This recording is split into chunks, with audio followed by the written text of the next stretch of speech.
I've been exploring how general adaptation and a strength of purpose is good to overcome serious physical disabilities.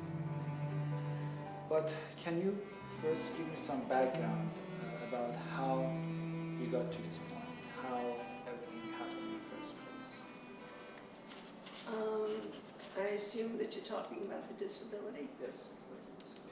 Okay, I was diagnosed in 1955. It was in the summer of 1955 with polio. It's called poliomyelitis. And I was 12 years old then. I remember back, and it was on a Monday, and I was with a friend, and I fell. I got dizzy and fell, which is very unusual for me because I don't ever remember being sick before that. I was riding my bike. My bike was my precious possession at that age. And I had a jacket on, and I was really cold. I couldn't understand why I had a jacket on. I was freezing, but everybody else around me had their shorts, halter tops. They were sweating, it was hot. And I didn't realize even then I had a very high fever.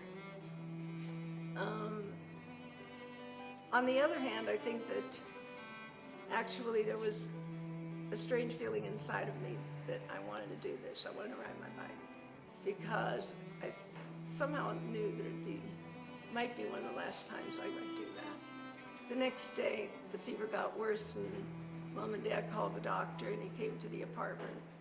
When he left, he said, "Well, let's hope it's the flu, but if anything else happens, call me." And about a half hour later, my leg gave out. I fell again, and the ambulance was there shortly after that. I remember the date was August 23rd, and it was really hot. Everything started moving pretty quickly then. When I was in the hospital that night, I wasn't able to move my legs, and then the next day a little more went, and Friday morning I woke up and I wasn't able to move any part of me. After I had polio, I went back to live with my family after the hospital, and I learned that there were so many things to do. I mean, I was reading, I was helping my little sisters grow up, I was writing at that time, I wrote for several newspapers, I answered the phone for pro-life organization, I called for political campaigns. I just did so many things that I don't even know how to describe them all here. Where I got the strength, there's only one way that I can say it, and it's through my faith in God and that He was going to lead my life, wherever it was going to go. And I never doubted that it was going to be okay. At that point, I became involved in a religious organization called Catholic Charismatic. I've changed in a lot of ways, but probably most evident is how my international friends have changed my perspective, both on international affairs and in my trust of the American media. I see its inadequacies like I have never seen it before. So Patty, what keeps you motivated to keep going? My family, of course, but also my closest friends who are just as much like family to me.